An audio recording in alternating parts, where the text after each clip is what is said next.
G'day, Matt. Heath, I see Lundy's on the loose. Yeah, I thought it was pretty unfair that he's not allowed on dating sites. Why not?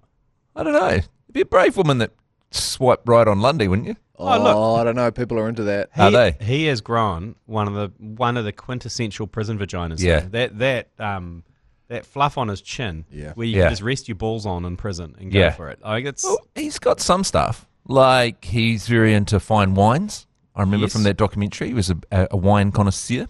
He knows his kitchen sinks. Yep, he's enjoys a pie. Yep. Loves a pie. Weaknesses, speeder. Yeah, hookers. So he's not allowed on dating sites. On dating sites, do you list your weaknesses? I'm thinking more of a job interview. Aren't I? Okay. So if he goes for a job, it's like, what are your strengths? I'm pretty quick between A and B. Weaknesses. Get a lot of pie on my shirt if I'm Bit of a messy eater. So is that how it works? Can you just be told that you can't go on dating sites? Yeah, and he's not allowed He's not allowed to drink alcohol. There's some quite Right. Well, obviously he's on parole, so he's obviously conditions. He's been released, but he's on parole, so he's not a free man. Yeah. He's way more free than he was, obviously. But is he allowed on the internet at all, or is it just dating sites? Good question. I mean, is he allowed to look up some blue Is he allowed on podcasts? It'd be great to get him on the agenda? Yeah. Yeah, what does he know about? Does he know much about sport? Not that we talk much about sport. We do eventually, but Well, what are Lundy's conditions? I'll just look those up. How old is he now? Is he getting on? He's getting on. Certainly getting on. He slowing down. And we were talking about before. He really ruined the blue blocker market in New Zealand, because it was probably before your time, Mashy, but blue blockers really took off with the blue blocker rap.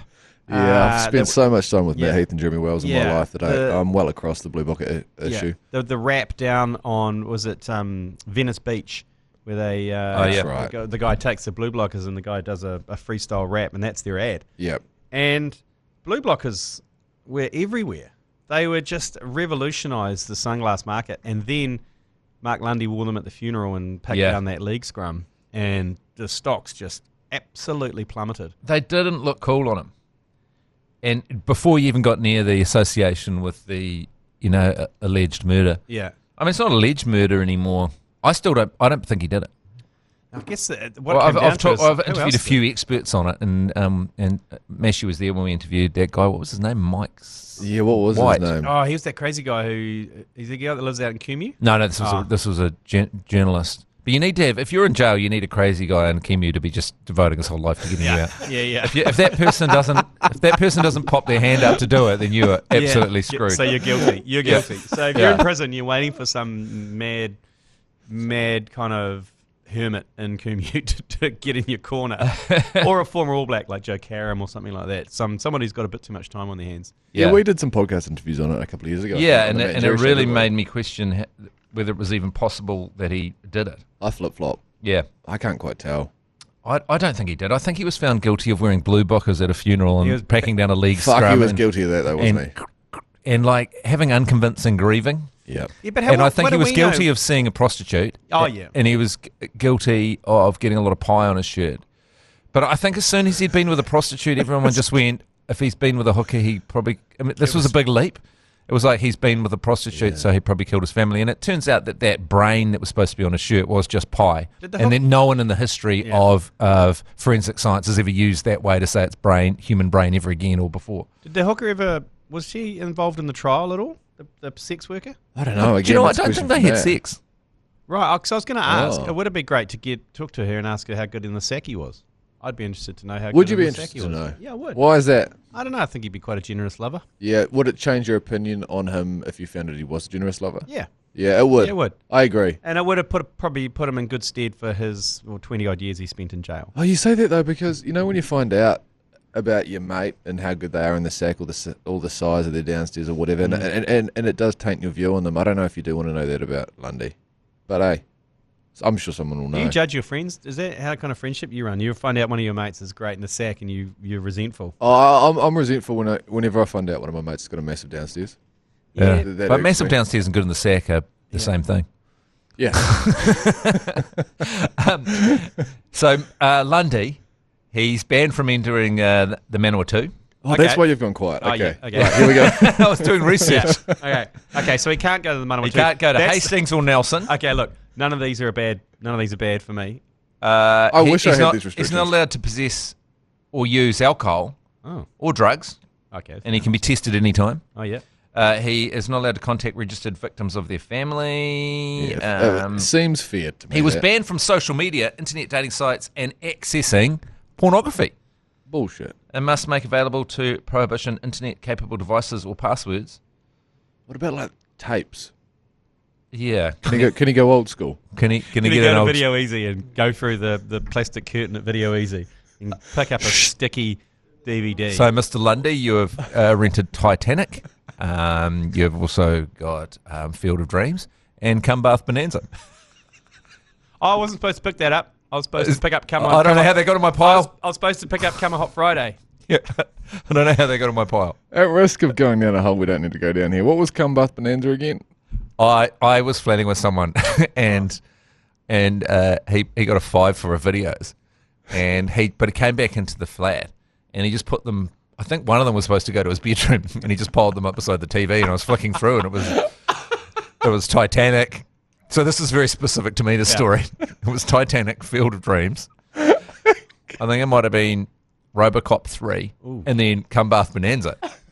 And I was like, see, this is what's Tom?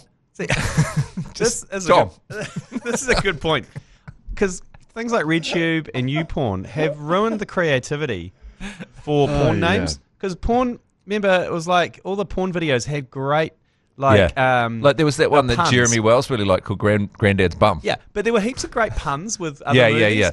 Like Edward Penis Hands. Edward Penis Hands. So and to put a porn together, you had to first come up with a plot line and then a great name. Edward Penis Hands was obviously a guy with a bunch of penises on his for fingers. Yeah. But nowadays, it's just a clip of some dude in Eastern Europe, Scotty bedroom, and nothing's going on. Are they still making the pornography parodies? You know, they always used to make a parody. Yeah. Like every movie that came out, there was a is there porn a equivalent. I mean, is there a I don't know, what's a recent movie? Sinners or something. Is Yes, it like there are Sinners, because Sinners would be immediately think there would be one. Minecraft. Jizzes. Buttcraft or something like that. Yeah, something like that. Yeah. Buttcraft is We'll take that one not back to the hugely whiteboard, but- creative, but yeah, it works. But My ass craft. Yeah, something like that. But you know what I mean? Like there seemed to be like a bit of an art to it, and it was a bit of entertainment back, in the heyday. It's like looking back. It's like I remember there was one great ones out there. and it was really funny when they were a movie that was an Oscar bait kind of movie, like a highbrow movie, like Hannah and her sisters, and then the porn parody was Hannah Does Her Sisters. Yes. There we go. Yeah, That's right in my wheelhouse there. yeah, that's good stuff. There was a great Or Reddit thread Goodwill Hunting would be Goodwill Routing. Yeah. Yeah. Or hunting. So, I was trying to avoid that. You've got male, but with MALE. You've got anal. Yeah. So everybody I did last summer. Oh, yeah, that's pretty good. That works well. The booby guard instead of the Oh, bodyguard. yeah. Ocean's 11 inches. Oh, yeah. That's a good one. Yeah. E.T., the extra testicle. I don't want to see that. I don't want to see someone coming up with an extra testicle. Sorry, A Tale of Two Cities, A Tale of Two Titties. The Sperminator. The Bone Ranger. Are people just become too... Everybody does Raymond. Village of the Rammed. Are people now just so sincere with their everything? So it's just so functional. It's just some filth. Yeah, that's a taxi with a back seat. Yeah, there's no story. People just cutting straight to the action. Yeah, they don't even want to watch the setup. People don't even want to. They don't even want to see someone arriving at the door and having a conversation. Yeah. They're like click, click, click. You know what? There's no more humour. Yeah, there's no more humour in it anymore. I mean, look, fuck, that's like good. You like Village of the Rammed. You got Laid in Manhattan. Saturday Night Beaver. Like, where is the creativity gone? Inspect Her Gadget. Yeah. Cliffbanger. A clockwork. Cliffbanger. A clockwork orgy. That's weak. Gulp Fiction. Oh, Joe Drew would love this. Buffy the Vampire Slayer. What about Oklahoma? Oh, yeah. It works. Yeah, it does. Has anyone said Forrest Hump yet? No. Gangbangs of New York. The Titanic one, was that just tits and it? Oh, no. Titanic. Oh, Titanic. Yeah. Right. That makes sense. So, Sisterhood of the Travelling Sluts. Look at me, look. It's great stuff. Good movie, Sisterhood of the Travelling Pants. Yeah. It's quite amazing. Those pants can change size to the different women that are friends. Yeah. And whenever it gets sent to them, they have a special romantic journey. Yeah. But the pants, because one of them is a larger woman, and then the pants get smaller for the smaller woman. Magic Pants. Yeah, magic pants. I couldn't be happy with that. Romancing the Bone and King Dong. I like that. Yeah. Yeah, King Dong's good. King Dong. How much do they follow the plot, though? So if you're doing Forrest Hump, Or Throbbing Hood. if you're doing Forrest Hump, do you have the whole Janae? Oh, yeah. Is he running across America with a dick out or what? Yeah, hard. If I'm hiring out Forrest Hump and I'm not getting some kind of Jenny. Yeah, Jenny's got to be involved. Yeah. There's got to be a Jenny. There's got to be a Jenny scene because there is that scene where she doesn't bang him. Yeah, right. And then she goes off and bangs everyone else. So in the movie, doesn't he fart in front of JFK? That's right. Or something happens? Something with his ass happens. Oh, that'd be great if maybe Does he end up JFK having sex with JFK? JFK and Marilyn Monroe. Oh my God, I'm getting this movie out.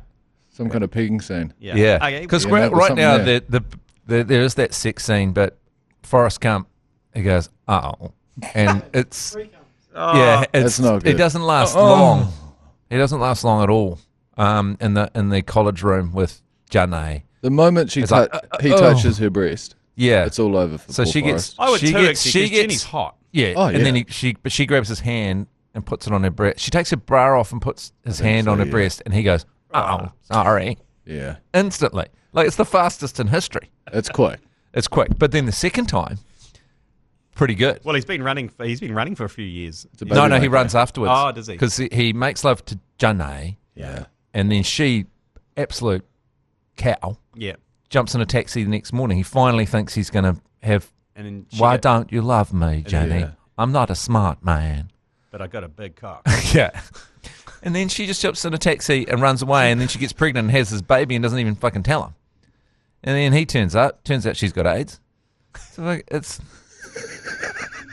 But anyone who unfair. hasn't, you've really spoiled the plot line now. Anyone who hasn't seen Forrest Gump, like, spoiler alert. Someone showed me this thing from a Japanese Netflix or something, and they have the the blurbs of movies, and they sometimes get them wrong. Yeah. And it was mentally handicapped man has sex with woman with AIDS. That was the translation. It was. I think there's more to the movie than just that. It's not wrong, though. It's just, there's nothing inaccurate. Oh, that's good. Oh, shit. Fuck. Right, well, should we get into it then? I don't know if we should. I think the Export, one of the great intros, live from the Export Beer Garden Studios. This is the Agenda podcast for Thursday, May the 8th. The Agenda Podcast, the home of sporting nonsense and claptrap. Brought to you by Export Ultra. Phew, I'm going to have a shower after that. Yeah, can we delete that? Yeah, I think we can. Yeah. F1, a bit more boning going on F1. A bit of a theme here with the boning. But old Mick Doohan's son, Jack Doohan, he's been boned. Well, I felt sorry for Jack Doohan for a while, but then he T-boned bloody Liam Lawson. And that's how he's out. I mean, he was on his way out anyway.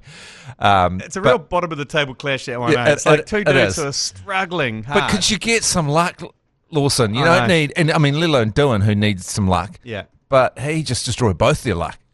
I mean, it's got it. And then you've got bloody Liam Lawson just dragging the car around like bathtubing Bathtubing the whole thing. Poor bastard. And then he just pulls into the garage. He's like, what the fuck? It's just, and it feels like that with F1 almost more than any other sport. When luck starts to not go your way, it just piles on. Yeah. But old Jack Doohan, the Aussie, the Dinger, he's been replaced by Franco Calapinto, who had a few races last year. He's the reserve driver, anyway, for, what are they, Alpine? But the Alpine boss is now, after 9 months, he's boned. He's boned himself. He's quit. And Flavio Briatore, you remember him way back in the glory days of Formula One, and we had that big kind of grey mane. Yeah. He was quite a tubby dude, and he was a massive womanizer, bardy animal. And then, because he took Renault to the World Championship, Briatore, then he got a lifetime ban from Formula One. What did they do? So it's Crashgate. So what he that's did, right, to try and... So basically, to make Alonso win... Yeah. And then win the championship, he got Nelson Piquet Jr., the other Renault driver, to crash. To bring the safety car out. Yes. To bring the safety car out for Alonso to win and win the championship. Yeah, that's dirty. It's so dirty, and they fucked it up. Because when you're watching Formula One, you're like, God, we need a safety car here. God, we need a safety car. I know. And he just crashed his car. And but stupidly, Renault and Nelson Piquet Jr., son of Nelson Piquet, they had a falling out. And, of course, next year he went, well, you cheated. You told me to crash. And just basically outed them. And they had a big investigation. And basically, Briatore was banned for life. They were like, you're done. But he appealed in court and it got overturned. So that's why he's back. But it's still carrying on, that Crashgate, because Felipe Massa, remember that Brazilian driver? I think he retired after he got a piece of metal in his forehead. That's why they've got the halos now. He is suing the FIA and Bernie Ecclestone still in court now for $80 million US because that crash cost him the championship. Yeah. So it's still going on. So Briatore, he comes with some form. He's 74. Is he the best guy they can find? Yeah, I know. Is he the best? I mean, it's a pretty... There'd be a bit of competition to be principal of a F1 team, wouldn't there? Be a few young bucks, maybe someone in their 60s. Totally. And I don't know if you watched the latest Drive to Survive, but he's like having Colin Meads in the office. Like the driver comes in and he goes, "You got to go faster." Yeah. And they go, "Okay." He goes, "Don't mess it up." And then they leave, and that was it.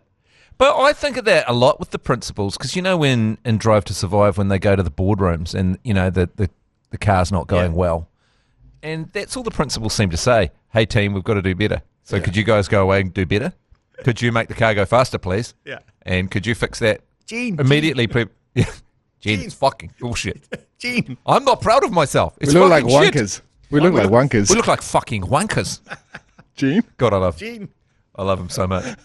Bring him back, Gunter. Oh, Yeah. Gunter's still around. Gunter should be working for Alpine. Gunter's still around. He's at every Formula One doing guest speaking. Oh, he's doing so many guest speaking Great. gigs. His book's bloody good. Oh, I haven't read his book. His book's fucking Is great. there heaps of swearing in it? Yeah, it starts off and he goes, like in the first, because I've listened to the audiobook, in the first, 5 lines, he goes, it's not surprising that I start with a swear word. Fucking Formula. So I go straight into it. But it was killing him. It was horrible for him. Oh, I bet it I was. mean, at the end, he was like, why the fuck am I doing this? This is not a good way to spend my life. He just wants to be in Italy drinking drinking wine with his German wife. Yeah, well, I would too. It doesn't exactly sync up to what we were talking about, but since I did the research on him, I might as well share it now. I was having a look at the shortest ever Formula One careers this morning because I was worried about Jack Doohan, and I thought, geez, he hasn't had a long stint. And I had a bit of a research. Turns out people have had far shorter ones. The shortest ever Formula One career was 2 metres. They went 2 metres? In 1953, Ernest Luff at the German Grand Prix had a fuel pump issue and then never drove a Formula One car again. That's rough. Marco Apicella, forgive me, Italian Grand Prix driver, approximately 800 metres, 1993, similar issue, just crashed and then never got given another shot. So, look, a season and a half for Jack Doohan?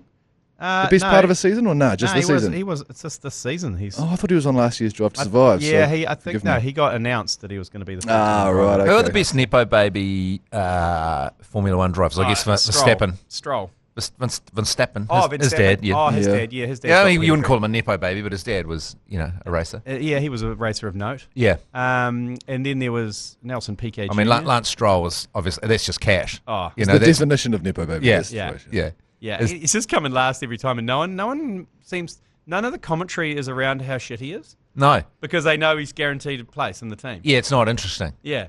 There's no jeopardy, is there? Yeah, I mean, every now and then he takes out a contender. And it's kind of like, well, that's annoying that he's on the track. Yeah. Is that why they're bringing in another team, just so to move Lance Stroll up a couple of places? surely his dad at some stage, maybe over Christmas, like, dude, is there any chance you can be better?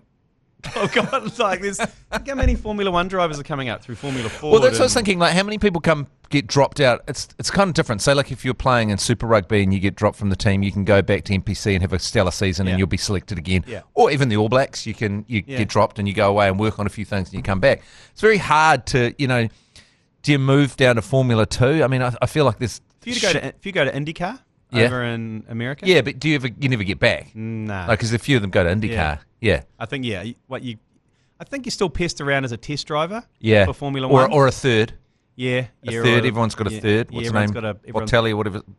What's his name? Yeah. Everyone's got a bench warmer. Yeah, but I guess Ricciardo came back, didn't he? Because he got dumped and then he was pesting around and then he was worth so much commercially though. Yeah, and then he got hiffed back in the Americans loved him because of drive. Well, that's what confuses me about this situation is I would have thought all the Aston Martin sponsors at some point are going, hang on, it's tough to now sponsor a team with 50% of the drivers being just a fucking useless prick. Yeah, I don't know how much longer it can last for, but that's why I'm confused by the whole situation. I would have thought even sponsors at this point are hitting up old dad, going, mate, your son is useless, and he's going to have to go at some point. How long is this piece of string? Well, his dad only walks in and he goes, "We got 15 minutes here. There's no time to get past round two. We got to get rid of your son." Yeah, the son's. That's why he's making the meetings shorter and shorter. Yeah. Shorter the agenda. I've only got 2 minutes here. Right, first on the agenda. First on the agenda. Your son. Yeah, people are trying to move it. I don't want my son on the first thing on the agenda. We'll talk about him later. Currently, there's only 19 seats. Is basically the situation. Yeah, I think so. That's about. But how would you feel day in day out under that circumstance? It's like when you're in a sports team and like I was in a team once, and the coach's son was always the one that they sent through to try out for reps and stuff. Yeah. But he clearly wasn't the best. I mean, how do you does Lance Stroll think he's in the top 20 best drivers in the world? I think he does. You think he actually does? I think he actually does. He does. I hope for his sake he does think so. Then it's probably easier, isn't it? But I think everyone else is very aware of the fact. What about when he had broke both his hands on a bike and his foot? And he didn't want to miss the season, so they put him in, and he's driving around going, ow, ow, ow, ow, ow, ow, ow, ow. Why didn't they should have installed one of those knobs like they did truck drivers do, so he could just do it one-handed? He actually drove better than ever when he had broken hands. Broken hands. Soft hands. Anyway, it's pretty frickin' rough, but they'll hold on to Liam for at least the rest of the season, won't they? Yeah, I'd say so. Well, I mean, he got robbed of those points. He came 7th in the sprint race, but then got done for cutting the corner. Anyway, I don't understand. Is he the most penalised driver in F1? So far, yeah. So far, seems like it. He's like the naughty kid. He's always ended up getting busted and is facing the wall at school. He's at the back of the class getting detentions for, I don't know, throwing paper at people. Yeah, gets an A, and they find out that, he might have... To be fair, the rest of the class has been warning us about him being a naughty kid for quite some time, though. I remember even last season when he was racing for Red Bull, people were saying that he is quite naughty. Yeah, when he was doing the fingers and stuff, too. You've got to be looking out for him. And now that he's quite clearly the naughty kid, I think everyone's a bit more onto it. But it sounds like Max is naughty. Yeah, fuck yeah. But Max is so naughty, but I love Max, how naughty he is. And so basically people say, like now, like Lando Norris and Oscar Piastri, like, basically we know what Max is going to do. He's going to try and run you off the road or just go straight out of the way. Yeah. So you either... and they're managing to manage it to the point where Max is getting a lot of penalties at the start of each of the races. And they're faster. Oh, God. How much faster are they? 45 seconds faster. Yeah. I mean, it's a long... 38 seconds, was it? Yeah, something like that. That's insane. Fucking insane. What do you guys think of Zach Brown, the McLaren boss, out of curiosity? think he has one of the most intense beer guts of anyone... And it's such a big motor. You don't feel a little bit Ricky Gervais by the whole thing? He does sort of waddle up and have a little bit of an awkward joke here and there, doesn't he? Yeah. But that beer gut, it's really accentuated by sitting on those humiliating bar stools that they have to sit on. Do they have to be out in the open like that in that kind of weird gazebo? So they have to just basically get whiplash to watch their driver come into the pits. And can I ask, is he the only team principal that the commentators talk to now? Yeah, he's all, and they only go. And in the weekend they had a terrible shot. It was dark. They had the camera around the wrong way. You get the silhouette of a fat man. It's like, what is that? Is it just that people just turn off the TV if Christian Horner ever gets on? Yeah, the horn dog. Once the horn dog gets on, people are like, oh, Fuck God. this guy. Okay, I'm glad I asked. Let's move on from Formula One, Okay, surely. yeah. Let's take a quick break. We'll be back with potentially one of the worst hot takes in New Zealand media because there's not much news going on. Righto, Matt Heath, this is your fault. This is your fault because you are to blame. Okay, Oh, shit. you are to blame Oh, fuck. for the F-bomb industry. Oh, there I go, right before it. You are. It's your fault. According to Gregor Paul from the New Zealand Herald, media are to blame for fueling the F-bomb industry. Is it an industry, is it? Yeah, apparently. I don't know who's making any money from it, but it's an industry apparently. And he's very upset, Gregor Paul, that a few of the rugby players, including the women's Black Ferns, after winning the Sevens Championship, said fuck. That was a great fuck, that one. It was a great That fuck was a good one. One of the better fucks. That was one of the best fucks you've ever had? I was trying to work out how to say that. I've ever heard. I've seen. Ever heard? I've ever watched. You heard a lot of fucks. It's one of the best fucks I've ever watched. So he's gone back into history saying that Jerry Collins started it by dropping an F-bomb in a post-match speech. Well, And- Jerry Collins took a piss on the field as well. Ah, totally. It's, Both things I support. But we are fueling it apparently, so Right. you need to fucking stop. But is there anyone that cares? Is there any family member? Because like if you're ever around someone with young kids and you accidentally swear, Yeah. and the first thing the parent says, "Oh God, they hear worse than that every day from me." Yeah. Yeah. Yeah. There isn't. Is there anyone not swearing in front of their kids? And it's like also when you watch the rugby, they've got such good mics these days. The last game I commentated, fucking hell, the line was like, fuck you, cunt. And it was like, and we were just like, apologies for that fucking language, it's disgusting. Why do I never understand why commentators apologise? It's not them. Oh, no, we apologise for that. Yeah. No, you don't. No, you don't. It's like, do they apologise when someone punches someone else in the face on the field? Oh, sorry Apologise for about that. So you had nothing to do with Do you it. apologise for the performance of the team? I apologise on I behalf of the apologise Chiefs. for how boring that game was. Yeah, they I apologise for the amount of scrum resets you had to watch. Have we got some audio of some good F-bombs? World champions.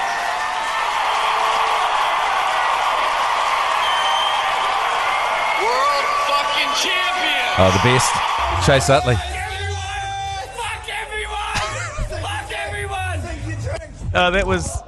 That was our off-field ACC off-field award winner down in Wanaka at Oh, yeah. Jossie Wells. He was very happy with that. I like that. He then dropped that trophy on his foot and broke his foot, and he was out for the season. I like that kind of approach to success. Just not celebrating other people or celebrating yourself. Just Fuck everyone. fuck everyone for their failure. Fuck everyone. Yeah. Fuck everyone. So what does Gregor Paul want here? He wants everyone to stop swearing, Yeah, or does he want please. some kind of fine system to come in? Just stop swearing, please, yeah, Messi. what an absolute Uh, fucking wonder. Just stop swearing. Obviously, there's no news going on. There's no sports news. I mean, we muddle through. Is it a problem? Like, I'm just trying to think about There's it. a lot bigger problems going on.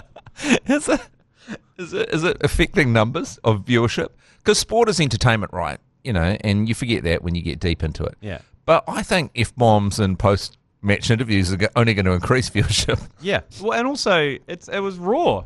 It was like was it Sarah Harini? Was it the captain? She was like fucking, like they've just won. They've just sacrificed so much to basically win the World Championship Sevens. They've won their 5th tournament. Who fucking cares? Who fucking cares? So I believe there was a record lack of complaints when Chase Utley said, world champions, world fucking champions. Yeah. There's 400,000 people there to watch the speech. Yeah. It was played on television in the middle of the day. No complaints because everyone's like, yeah, we are world champions. Yeah. We are world fucking champions. That was accurate. I think you could remember when we won the World Test Championship. Yeah. Matt Heath, we screamed world champions, world fucking champions on Radio Hodaki. That was a moment of symbiosis because we went into it collectively together. We had both had the same thought. It was like that whole end. A lot of commentators will script out the end. World champion. The America's Cup is now New Zealand's Cup. Yeah. But we didn't. But that piece of audio is so well put together. World champions. And then Jason Hoyt had his tits out. It was a magical moment. It's beautiful. But I guess Test cricket is an issue. Test cricket with no one there. Yeah. It's real. I love it. But I guess Tim Payne was the one that really got it for when just the mic's just picking up sledging so clearly and accurately over time. It was so good though. Yeah. It's so nice to just hear just a guy chirping away. Yeah, I would pay, when you have a subscription to watch cricket, I would probably pay an extra $10 a week Yeah. If I could make, if the stump mic was live the whole time, and I could just hear what the players are saying. You know, going back to F1 on the F1 app, Yeah. you can just select just to hear the comms of each car. Can you? So you can select to just be on my F1 app. I can just select to be only look out of Liam Lawson's car. I'm a McLaren fan, so I'm normally out of Oscar's car, and you just hear nothing but their comms. And it was very interesting, actually. Mind you know, when Hamilton was like, I need to bloody pass Charles Leclerc. So me and my partner, because she's a huge F1 fan, we nipped over into Charles Leclerc's car, and no one was telling him. No one was telling them that Hamilton wanted to pass. They didn't ask him even once. So it's quite interesting. If you want to get fully nerdy, you can just go into the car. So imagine that. It says, I only want to hear sledging. I only want to hear sledging. I only want to hear sledging. I isolate the mics. Yeah. I don't even want to listen to the ACC. I just want to hear sledging, which is pretty much what the ACC commentary is. So there's a mic that, because the best sledging obviously comes from the slipcord and the keeper. Yeah. So there's a directional mic that's just back towards, and you can select that. Yeah. Absolutely. I mean, even just mic up a player, and you can just choose. I mean, you wouldn't get much value out of Colin de Gronholm if you'd mic him up. I always thought one of the greats would be Tim Southey. Tree. Also, a camera would be great as well if you could somehow get some kind of chest-mounted camera, a mic, and then you could just watch. Cricket would be a whole different sport if you could just watch from it from as the keeper's point of view. Yeah, watch it from the cordon. Do you remember briefly when they started putting like cameras on the umpire's head? Yes, they still do. It's a And really the weird. IPL. It's never a helpful shot. The Big Bash still does it. The whole time. Yeah. For once a game, someone will hit one back past the umpire, Yeah, and then that's the commentators quite get to go, whoa! But And that's looks about mean. the only reason they do that. I got this text yesterday to News Talk ZB on, and I wasn't even talking about the topic, and it was someone saying, "Where's the fucking restraint of trade on Tim Southey? How can a traitor straight and go and work for England? Where's the fucking restraint of trade?" And I was like, Jesus. what world does this person live in? Who's restraint of trade? What are they? Well, they're fuming, mate. Sporting restraint of trade. The Yeah. guy retired. And probably because it was managed. Yeah, he was told he wasn't going to be selected. So for Gary Stead to go, or New Zealand cricket to go, nah, Yeah. mate. You got a 20-year restraint, mate. You can't do anything. Yeah. Anyway, we played a bit of G9 the other day. when is that? Is It's that on at the moment, and I've I have to. got to book myself in for that. You should, because I've changed it around a little bit. This is the golf at Eden Park. Previously, you walked around different stands and teed it off into the field. They've now changed it so it all goes from the one stand. So all 9 holes are from one stand. So they have a DJ there. They have a whole lot of bars and food and stuff. So everyone's kind of in one area. It's so much better. Oh wow! So much better. Should we go over the match report? Fuck. We played Keezy and Mania, and disappointing for us, we lost. Can I just say also, it was on how do you lose to losers? Yeah, it was my bad. Oh, was it? Yeah, it was. I got a bad. hole-in-one and a birdie, and two of the, and I got a couple of You other. got a hole in one. Yeah, And the putting. Yeah. Won $250 worth of Kennard vouchers. Oh, Thank you good very on you, much. though. Yeah. Yeah, it was good. Keezy, playing golf with Chris is quite interesting. It's like he's the type of guy that if you were to score a hole-in-one, he wouldn't be excited for you. Yeah. So there's already that kind of energy hanging over the entire round. Yeah. Keep in mind, beat this out, Joe, that Saturday night, so serotonin was really low on Tuesday. Yeah. It was Icky Tuesday So for me. he was icky, and I discovered free beers there. Free Yeah, beers. so we were gone before we even began. Well, you won really. then, really. Yeah, I know. Oh, we had the best time. Yeah. Yeah, because Chris and I both share this thing when they play golf is they struggle to enjoy it for whatever reason. So so we were having a great time. Yeah. But we did lose when it comes to the points. We lost. Yeah. Yeah. I don't even really know how it was scored though. I got one point. G Lane got about 25. Thank God. Yeah, it was disappointing. It was from you, scored actually. upwards, wasn't it? I just wanted you to contribute. That's all. I did it out of the bunker, and that, to be fair, was about the second There's hole. a bunker. Yeah, you tee off in the corner of the field a bunker shot. That was the one I got a birdie on. Oh, from out of a bunker. Yeah. Yeah. So there's a sand Oh wow, trap. it's really changed. There's a sand trap down the bottom, and then you go into the changing room. But then the rest of them are up on the, I think it's the north stand. You know, the north stand with the big balcony? South stand, sorry. With the big balcony out the front. Oh, yeah. That's me. I'd highly recommend it. They've adapted, and I've taken everyone's advice around you got a minute to hit as many practice balls as you want. So you can just line them up, have a minute of practice Oh, balls. that's good. So you can, and then they give you your proper ball, and you've got like 20 seconds to hit your proper ball. So they've taken everyone's feedback and said, make it more concentrated, don't have to go so far, which is a bit lonely, and hitting more balls. Yeah, that is better because you did sort of spend a lot of time sort of tramping around with a guide looking for where the tee box was. Yeah. It requires a lot of discipline, though, doesn't it? Because when you're up, on a bit of artificial turf in the middle of Eden Park, you do just every single part of you wants to hit that golf ball as hard as you possibly can. You want to lace it in. You want to lace it. Yeah, I want to put it onto Dominion Road. Yeah. And you can't do that if you want to score. So that's what we're also coming up And there's against. some good holes. There's a hole that you can win $500,000 for the hole in one. There's another one where you can win the Qatar Airways. You can win return flights to London.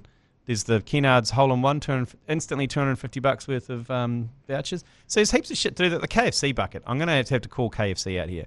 They got an inflatable bucket in the middle of the thing, and you get a token, a KFC token, and you get I think it's 3 shots at the bucket. The bucket's probably 1.5 meters in diameter. Yeah. And it's about 100 away? Yeah, about 100 away.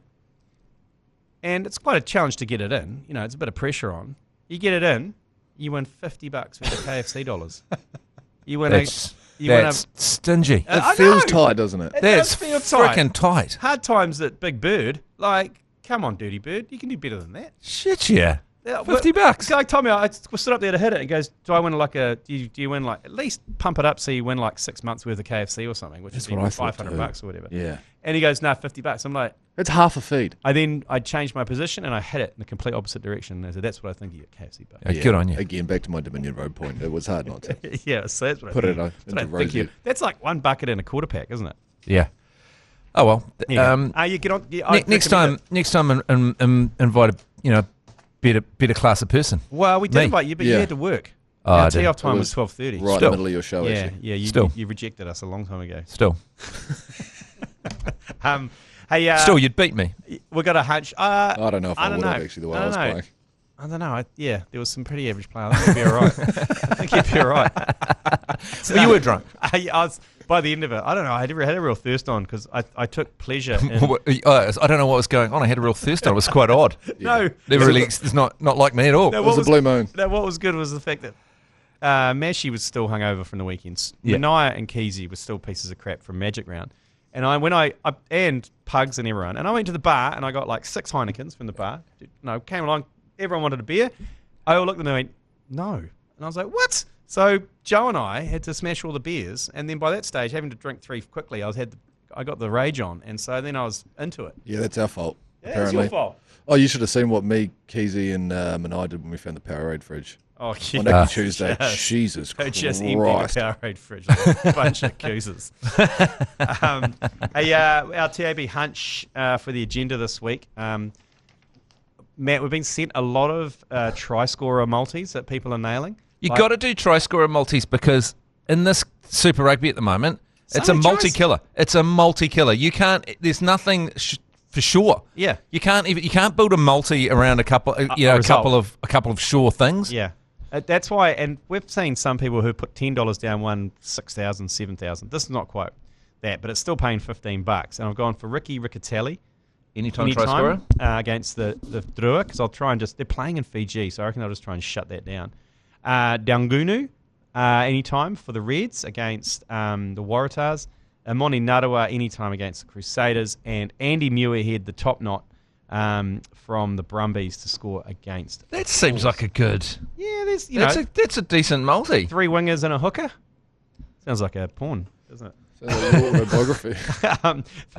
Three wingers and a hooker. Super Root B. Yeah, paying $15.26. So that's our multi for this week. So I might jump on that. Hey, DWZ's back.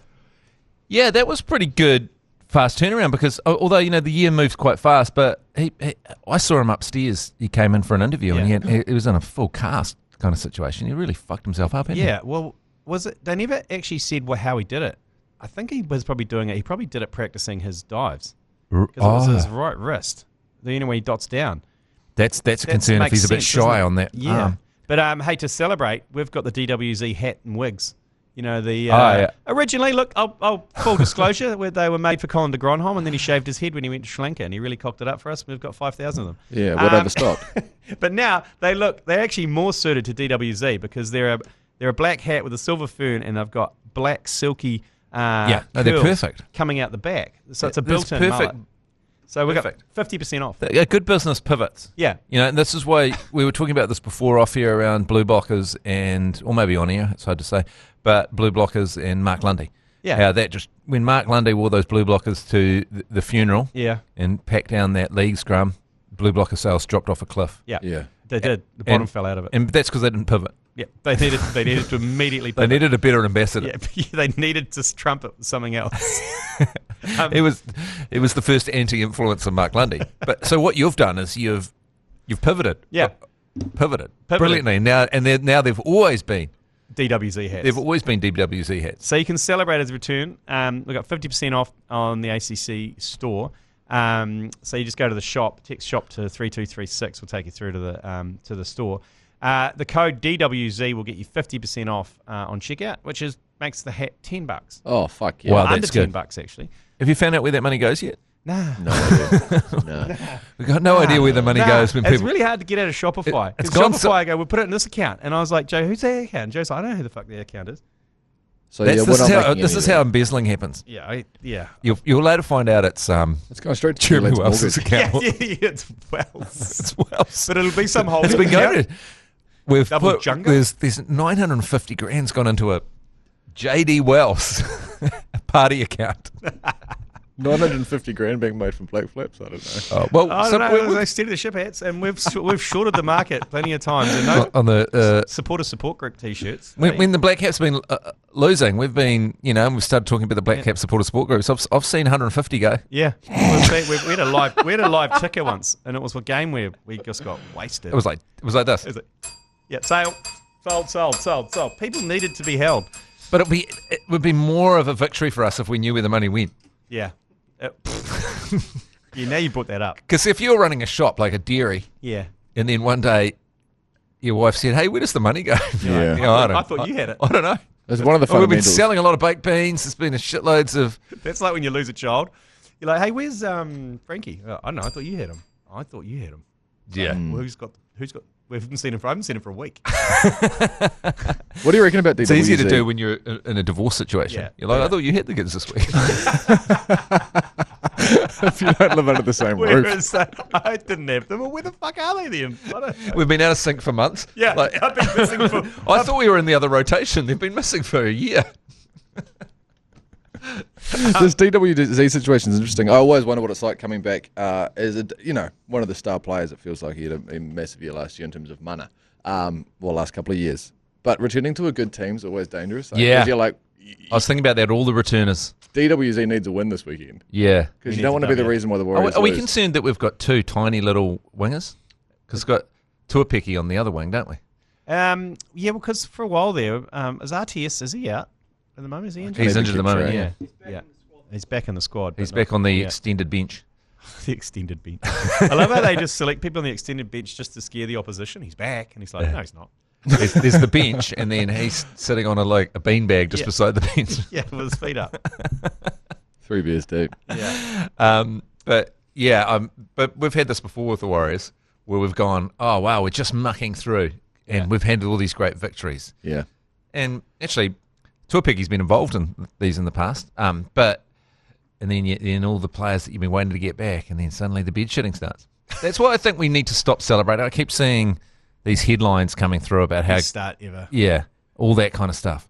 And who was it? Was it Pricey?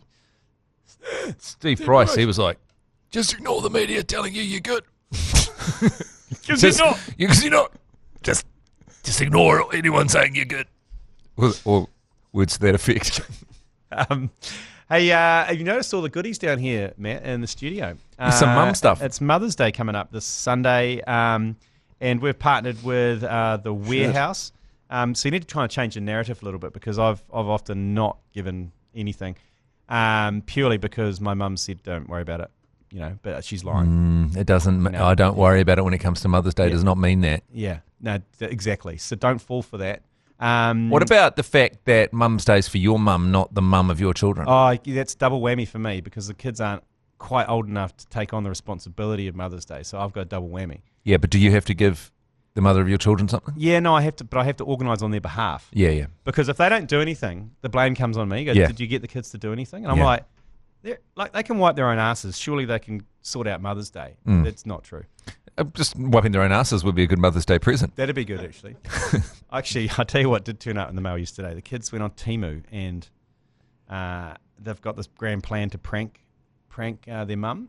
Oh. And a Temu thing turned up, and it had 2 giant fake shits in it, a fake cat shit, a whole bag of fake cockroaches, and fake flies.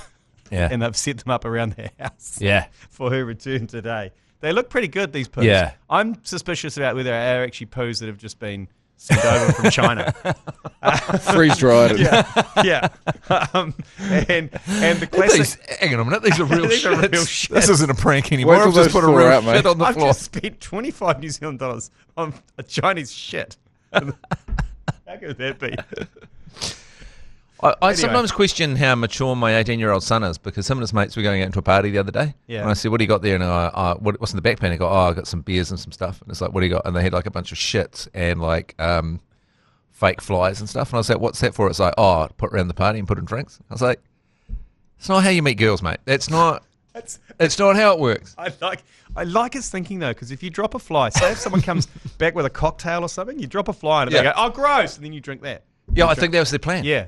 I think that's their plan. You drink their drink. But I don't know what they're doing with the shits. Because no one's going to look at the bottom and they see a fully coiled, undissolved shit at the bottom of their drink and go, I'm not drinking that. It's not a great thing to own up to either, going, hey, that was me, sorry, I shat in your drink. And then you're walking around drinking a cocktail with a shit in it. Don't worry, it's not real. It's not. I mean, Neil Tamale used to spit in my chips when I was at intermediate. It'd be like, he'd come up and you'd buy your chips, and Neil Tamale would be like, just spit in the chips. Oh. And then you'd be like, have them. Is that why you brown-eyed him at the window of the school bus? That was unrelated. Oh, that was unrelated to the spitting in the chips. Hey, look, okay. there is hope for your son. I mean, I'm married with kids. Yeah. That's pretty much all I did during parties was sew green-lit muscles into the hem of curtains, take all the paper wrappers off all the tins in the cupboard. But you know, there's that thing where uni girls, and this happened to a lot of the uni girls that I fancied when I was at uni, would start dating like a guy that was like 29 and drove a nice car and had a nice house. Heartbreak stuff. And then you're looking around with you and your mate with your fake dog shits and your flies at your party, and you're sewing your green-lit muscles. And you go, what? Why? Why are they looking elsewhere? I don't get it. What's wrong with us? I mean, I only put like 4 eggs and put it in your microwave and put it on for 15 minutes. Like, I could have been worse. I've been stoned for 3 weeks. This guy's got a Nissan Skyline. He's got his own. He's got his own apprenticeship. Yeah. He's got a salary. I haven't gone to class in 3 weeks. Anyway, into me? Anyway, the crux of it is head down to the warehouse. They've got everything you need, including all these boxes here. There's some great little Mother's Day gifts here. I mean, look, and that's all about the thought and intention as well. So as long as the mum realises that Versa insulated sipper cup, pink with love hearts on it, is to die for. Yeah, there you go. It's the intention. It's the fact that they've known that you have gone out of your way and you've gone to the warehouse and you've thought about them and you've brought it back. Then that's gone out of your way to win some free stuff off the ACC. Yeah. Listen to the commentary this weekend. We'll sort you out. Luckily, there's a good chance that your mum doesn't listen to this podcast. Correct. I would challenge if there's any mums listening to this. If you are a mum, let us know. Go on the talk back. We'd love to hear from you. Speaking of which, after the break, we'll come back. We've got quite a few yours pleasers to plough through. So we'll get on to them. Yours, please. Brought to you by Export Ultra. Quite a few to plough through today, Matt Heath. First one, yours, please. G'day, it's Harry from Arrowtown here. I've just had a baby with Lucy, the wine waitress, and I'm running out of sports to watch. I watch both types of rugby and the NBA, and I stumbled across baseball the other day and actually had a good time. Yeah. Mainly because I figured out the graphic without Googling. How do I pick a team? I like a Japanese guy, I like a left-hander, and I like gambling. Ideally a good time zone as well. Matt Heath, give us a hand. Very timely you're here. Yep. Look, I think I've met Lucy. But anyway, stop it. The wine waitress. Yeah, I'm pretty sure I have met Lucy. Get out of it. I know what you're like with other people's partners. Come on. Just stop being distracted. He's got a genuine question. He's a man in need. We all know. We all know what the answer to that question is. The Dodgers. and going very well, although lost to the Mariners. Is Otani a left-hander? No. Okay. Oh, hang on a minute. He doesn't. He is, yeah. But I'm not sure. He doesn't pitch left-handed though, does he? No. So he pitches. He's confusing. He bats left-handed. Yeah, but not that I've seen him pitch because I refused to watch the when he played for the Angels. Right. But yeah, he's not pitching yet. But no, the Dodgers are bloody great this season. How did you pick the Dodgers? Because I was in Colorado shooting this documentary on marijuana legalization, and I went along to watch the Rockies play, and they were playing the Dodgers, and the Dodgers absolutely smoked them and had cooler uniforms. Yeah. And I really had a bunch of beers and hot dogs, and I really enjoyed my time at the game. And I went, I might look into this baseball thing. And then I was in LA after that, and I started watching them there. I didn't actually go to a game in LA for a bit. Yeah. And then it draws you in quite quickly. Yeah, it's like it doesn't need to be a really good excuse, does it? No. My football team, and everyone keeps asking when you're living in England, who's your football team? And my parents lived in Reading, so I was Reading Royals. Yeah. And people are like, why? I goes, it's because my parents lived there. It's a funny thing with how you decide to like a sports team, because people go, oh, you like the Dodgers, blah, blah. But you don't really have a choice when you suddenly care about something or not. Like if you were, people trying to pick a Formula One team, right, or any team. McLaren, surely it's Kiwi. Yeah, but you could be led down the path of Verstappen just because he's so good or something. You know what I mean? And you can hear it's kind of like you. There's something guttural about it. I think when you tune into a sporting fixture, you automatically start doing something in your head, going, "I want these people to win," or something like that. And then once you've changed that, and it might just because they might be like an absolute ass kicker of a team, but they're losing that one particular game and they're underdog status, and then you love them. Yeah. Surely it's just the team that gets you into the sport is really the team you end up supporting for ages. Sometimes their kit is just cooler. The kit is a big one. Like I got gifted a pair of Man United shorts as a kid at the age of 4 or whatever, and then that was the way that I started with that. It's like Miami Dolphins. They got the coolest kit that kids are attracted to. That kind of blue and the. That's enough. Yeah. Yeah. Yeah, but and the Dodgers have great kit, because it's hard if your teams. I mean, not that anyone in baseball's doing it, but sometimes teams wear pink, and it's really hard I find it really hard to support a team in pink. Yeah. And what if they called it man salmon? Yeah, man salmon also. Inter Miami is about the only team wearing pink at the moment. Okay, well there you go. There's your answer, and best wishes to Lucy, the wine waitress, as well. Congratulations on your new baby. The guy, the new Korean guy, they've got Kim in the Dodgers. Oh, they've put in Japanese toilets right through Dodger Stadium now. Oh, so you get a warm because so many Japanese people they're importing in. Well, like a B-Day. They got the warm ass and the ass washer. There's so much money they've got. I think there's 3 Japanese players and a Korean player, and they've put in 10 toilets for them. South or north? Just for them. Just for them. There's no North Korean players, unfortunately. They'll be looking at that. All right. Oh no, I think everyone can use them. I bet you Oni can play baseball though. He'd be fucking good. He's the best baseball player. Yeah, in the world, Max Muncy will be firing some hot air up his ass, there's no doubt about it. Mookie Betts. Okay. He'll be like some warm water oscillating in his butt. Who doesn't? Next one, yours please. Hey fellas, so something's been weighing on my mind the last couple of days. So I was in Countdown on Saturday, and I'm standing there looking at the shampoos, trying to find a fancy one the missus wants, and next to me is about a 40-something-year-old Chinese man, also looking at the shampoos, and just out of the blue he drops about a 3-second fart, right? It was a long, kind of wet one, and I just sort of look at him and go, ooh, cunt. And he just doesn't react, he does nothing, and I'm pretty confused, like, is that the move? This is great, and do you know what it is? It is a cultural thing, because I worked in China for a little bit, and farting at any time, anywhere is totally acceptable. I was in a lift in a hotel, and I got in, and the guy just goes, and I was like, and he just straight ahead, did not even acknowledge the fact he farted. And in the airport, when I was going for an airport in Shanghai, I was behind this lady, and she farted, I reckon, for about 100 meters. Like, right. They just let rip. It's better. Do we need to change social norms on that? Because isn't it bad to hold them in? Yeah, very bad. My kids. Because you're producing gas, and that means that the system's working, right? My kids are obsessed with lighting farts at the moment, and every time I fart, they go, "Oh, you should have lit it." I don't know where they've. How does Anna feel about that? Well, like the kids running over dad's like got his legs up in stirrups like he's giving birth, and the kids are around with an open flame. I'm gonna have to at some stage. I've resisted it because their mum's been around, and so when she's away, I'm just gonna have to get it over and done with because one of them doesn't believe it can happen, and that was my party trick in university. I used to lights out. I couldn't believe it the first time I saw that, and it worked. Yeah, because I had all sisters, so it wasn't until I was on camp when I was 10 that someone lit their fart in my bunk room, and I was like, "This is magic." I thought I was witnessing magic. A dragon breathing fire. I couldn't believe it.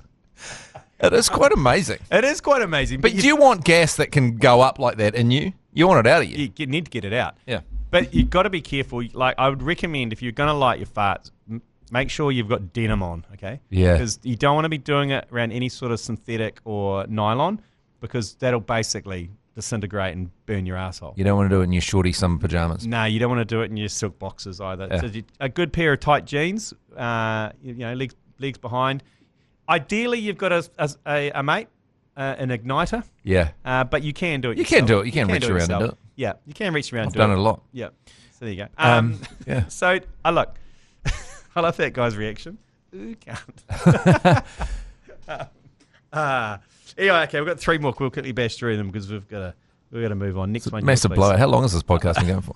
Almost an hour. Hours. Yours, please. G'day, mate. I was going to shout out to the Pirates Rugby Club in Dunedin. We haven't had a team for about 4 years. Our women's team ended in 2022, but a few fellas have put a team together in the senior comp, and it's bloody good. I'm loving it. Thanks, mate. Good on you. Pirates used to be up the Pirates. They used to be such a big part of Dunedin culture. Well, it looks like they're coming back. Up the Pirates. Keep us up to date on your season. How you going down there with the Pirates? We might catch up with you when we're down there for the All Blacks France game. We'll come along maybe and come and watch you play on the Saturday. Seeing a Pirates fixture down there would be amazing. Out St Kilda way? Up the Peas. Yeah. Yeah, nice. Okay. Next one, yours please. G Lane, you're fucking spot on with the South African fucking parents. Coached the young fellas footy team a little while back in the Sixers, coached alongside a South African. He was all good, but fuck, one game we played another team with a South African coach, and fuck, these two fucking go at each other. Jesus, one was obviously from the fucking high veld, one's from the fucking low veld, and fucking met in the middle veld, and fuck, she was fucking fighting for the veld. Fucking certainly an eye opener. Yeah. Yeah. So I just had a bit of a rant the other day. I live on the shore, so I see a bit of that. But I did try and backtrack a little bit and say that not all South Africans are bad. He's Liam. I don't remember you saying that, to be fair. Don't try and throw me under the bus. I don't remember you saying that. And then you guys cut up a social media clip and just put me out there of me just ranting about South Africans. And did you say that? I did say that. You said, yeah, but you took off the end bit where I said maybe the common denominator is me because I'm always involved in these conflicts. Yeah, that video was too long. And not South Africans. Yeah, see, that part was too long. You cut that off. That was too long.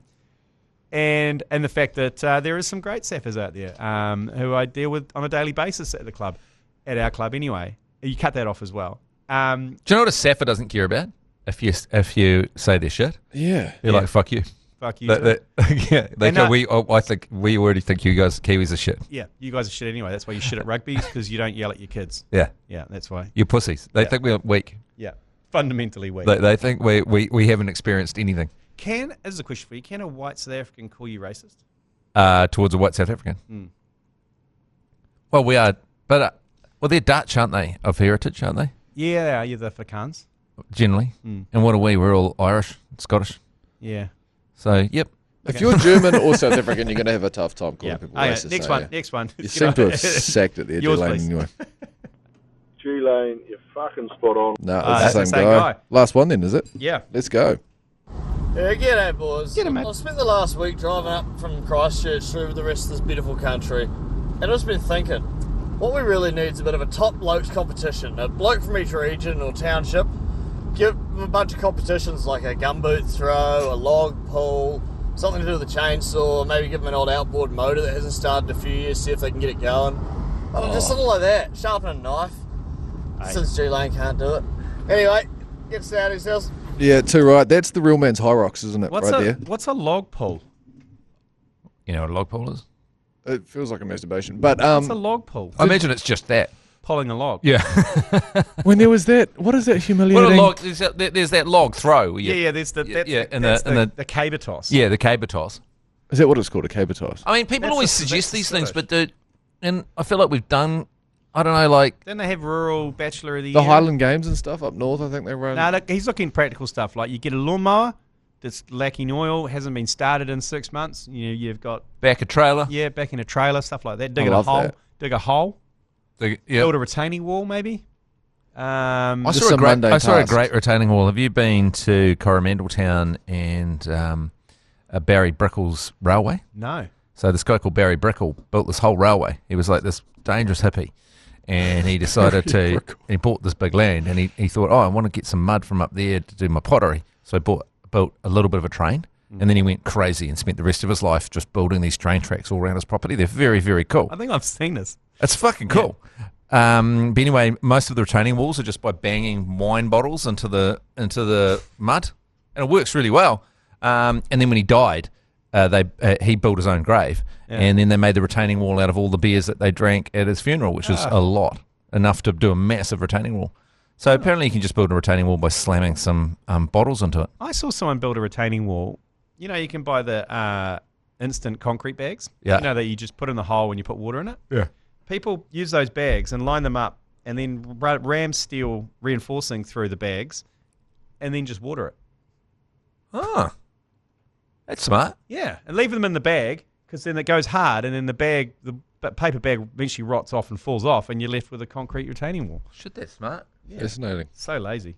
Fuck. Anyway, okay, All right. we'll knock this on the head because you're very well done for making it this far. Does that just wash down creek as soon as this first sign of water? Yeah, absolutely. Absolutely. It does. It's got no structure. Yeah, those bottles just go pinging out across the as soon as there's any higher than average rainfall. Or any sort of earthquake. Well done if you made it this far during the podcast. Jesus. We've got the sports book coming Make out. better this life afternoon. decisions. Yeah, and James McConey with us tomorrow. See you later. You've been listening to the ACC's Agenda podcast, brought to you by Export Ultra. For more episodes, like and follow on iHeartradio or wherever you get your podcasts.